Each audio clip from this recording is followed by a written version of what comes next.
Let's stroll around the zone of Chernobyl. Still in Pripyat. This is a supermarket, or at least it was a supermarket. As you can clearly see with the checkout and the shelves that used to contain the food. Further on, it's mushroom season, so there are mushrooms everywhere. They don't seem to be all that contaminated. Of course, if you put them on the spectrometer you will see a big cesium peak, but they don't increase the background radiation all that much. Because the floor is already quite contaminated, quite hot. So just about 4 microsievert per hour. But it's probably from the soil already. This is a great demonstration. Because this is actually the old pavement of Pripyat. Put it on the concrete again? Oh yeah. Whoa, that's really good. The borders have only been erected later on. So you can see that this piece of concrete here is a new piece of concrete that has not been contaminated, as it was put there after the accident in Chernobyl. So on the ground, 3 microsievert per hour approximately. And if we put it on the new concrete here, that was used to support the fence, you saw just 1 microsievert per hour. But there are random hotspots everywhere. Like here, on the floor, just randomly. Because this area has not really been decontaminated a lot, so 20 microsievert per hour in this spot. Just walking on now, 4 microsievert per hour currently. Just as we walk, with quite a lot of distance to the soil.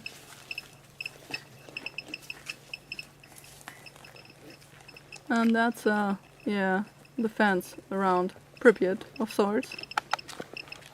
As you can see, it doesn't really hinder you. Except when you get stuck because you're wearing a backpack that you forgot to put into your calculations for your height. This is the pathway from Pripyat to the nuclear power plant that the workers used when they're going to their work in the nuclear power plant every day. It used to be a larger road actually, but there's not much left of it. Just new trees and everything growing. And old trees falling and random junk in the middle of the forest. Check it out. Oh, just randomly high background radiation, but this stuff was probably put there after the incident. Much after the incident. So let's move on. Oh, that's awesome. That's a piece of bone.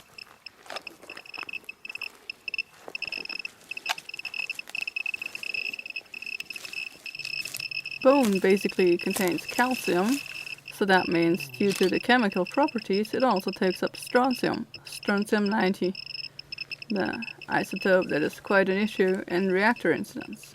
So that's probably where some of its activity is coming from. Yeah, that's the shoulder blade. The shoulder blade of that animal, probably eaten up by carnivores.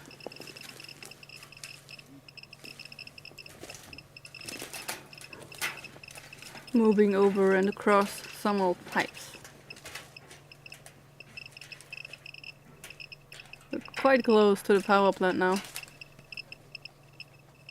So I'm turning off the clicks on the Gamma Scout. We must remain silent here. Okay, let's go.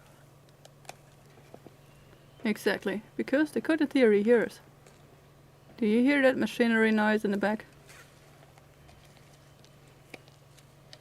Yep, that's people working there. So we shouldn't make too much of a noise in order to not alarm them to our presence. Everything shows quite a large contamination.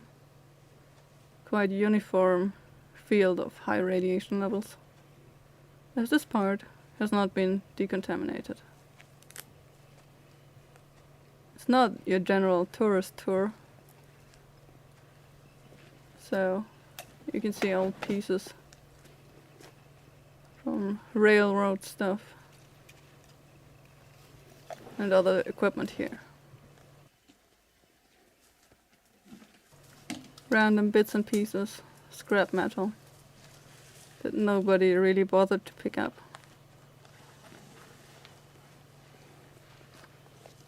Like some gauges like this.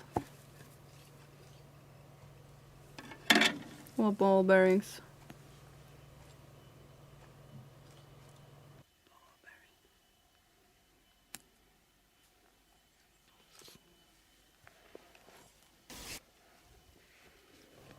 Yeah, whatever. I'm not motherfucking Steven Spielberg. Let's move on to check out this fire vehicle here. Fire truck roll in and then rolling over on the side to later for centuries. Let's see what else we have. Some pretty random equipment, no idea what it is exactly. If you have a clue about this, well, let me know, I guess. Radiation levels are as usual. So, let's make our way on through to the woods. The woods near Chernobyl. Near the Chernobyl nuclear power plant. Beautiful late summer day here. Someone has trashed an old car. And tires and everything. W mianem pole parzed traktor, wdaleki горит reactor. Даже тысячи рентген не сломают русский хрен. Looks like an old fire truck with a ladder.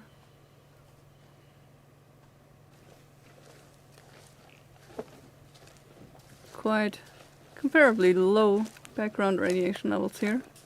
3 microsievert power. And here, near this weird shed in the middle of nowhere, just about 10 microsievert power, as you could see. Little random junk in here. Whoever left it there. Yep, definitely not decontaminated, this place. That flow looks pretty scary. Did you hear that? Yep, that's people working nearby. Always keep that in mind. Be stealthy. Okay, time to somehow go past these fucking pipes again. By crawling under them. Making our way to the other side.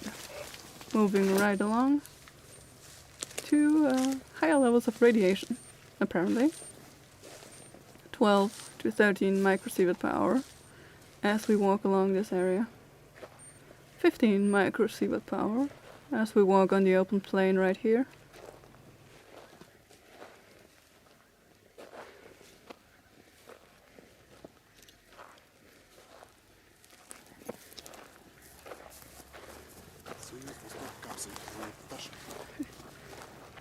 Some kind of bag. Let's check that out.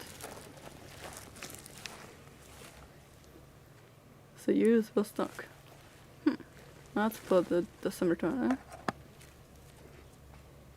This provides us a good example for the shielding properties of metal. You can see there's less radiation because that metal shielded it. Well, this kind of sucked. People always turned around to face me, and they promised everybody not to show their faces, so I had to put this annoying blob in the middle. Oh well. You can still see the nice landscape and the nicely contaminated moss of like, 22 microsievert per hour as we walk along the wasteland. There's the nuclear power plant, Chernobyl. Not too far from it, just strolling around. Totally contaminated grounds wherever you walk. Let's see what else is to find here. We're just joking about this being some kind of campfire from the super mutants. Just some kind of weird, I don't know what that is. A piece of art maybe? Curious who put it there. 20 microsievert per hour as you could see, but yeah, that's everywhere in that area.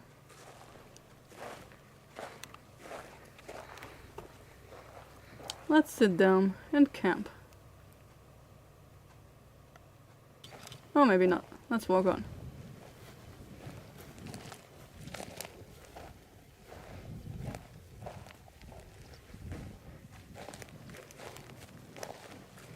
Pretty high radiation levels everywhere.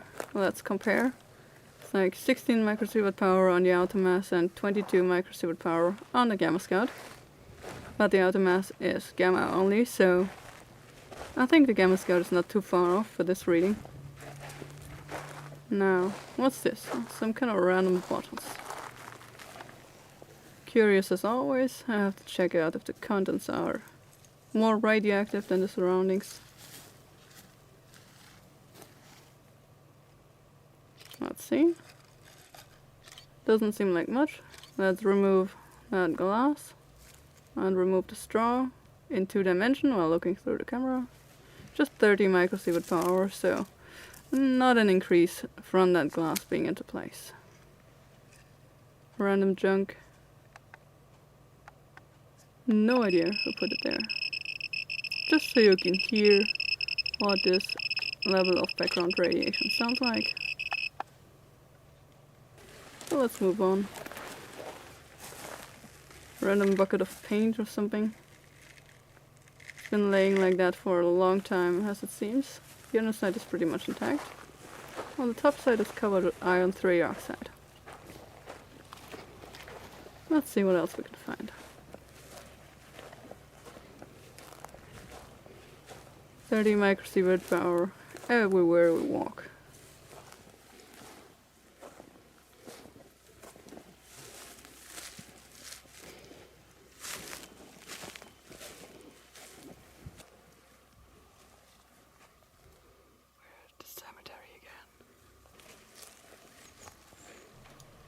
That will be pretty much a deja vu, I guess, but, well, let's just quickly check it out, because we're just strolling through it. Oh, yeah. High levels of radiation here, on this patch of moss. Concentrated spot of like, oh, you can see it, about 80 microsievert per hour here. Oh, pretty strong contamination. Let's walk on onto the actual cemetery. Measuring some random mushrooms again. And even the outer mass is in alarm mode right here. Can you compare the readings here? Well, here you can see the graveyards. Well, been here before, but this time in HD, so I'm putting in a little bit of it.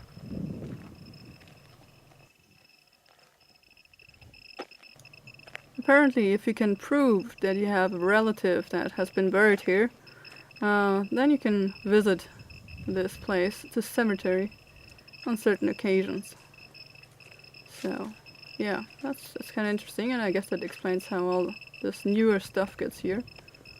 Like you can see, candles, some flowers, and lots of mushrooms, because it's autumn and mushroom season. I think I said about 3 times now, but doesn't seem too bad. But the outer mass goes into alarm mode again. Readings of the Gamma Scout and outer mass are quite similar. 32 versus 28 microsievert per hour. Here you can already hear that it's a much lower level of radiation. There are these patches. These square patches that are marked with these radiation warning symbols, these tree falls. They're not that much more hot than the ambient levels, but it still seems quite interesting. There's different stuff, different vegetation growing on it as well. So I guess that is a maybe low level burial site. It's quite close to the reactor as well, so who knows. You can see we just had about 5 microsievert per hour there. Here it's like 9 to 10 microsievert per hour, but yeah, no idea what these sites actually are. But yeah, the stuff is pretty much a forest made out of those sites. You can see them fucking everywhere. Totally exaggerated. There's our beautiful reactor. And yeah, just everywhere you look, you will have these sites to each side, usually in the resemblance of a square, to mark whatever that is, burial sites, whatever.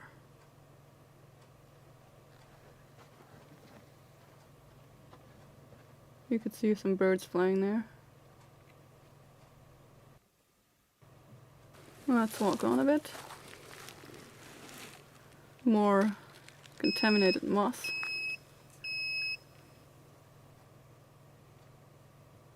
As you can see, we have over 60 microsievert per hour right now. 22 with the outer mass, but it's much further from the ground. Now, if we place it on the ground, it'll make a difference. You can see the outer mass goes into alarm mode,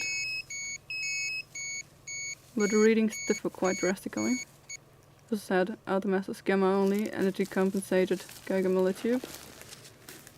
And the gamma scout is, well, not shielded or anything, so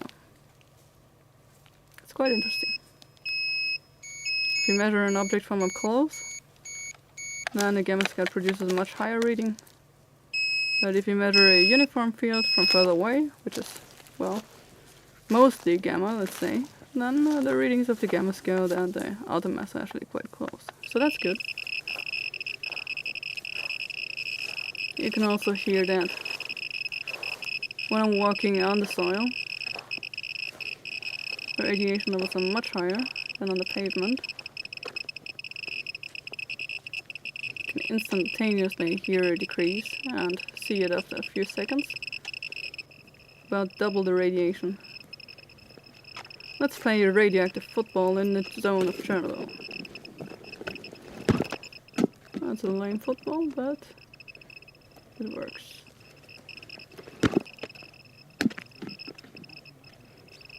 And there's the goal.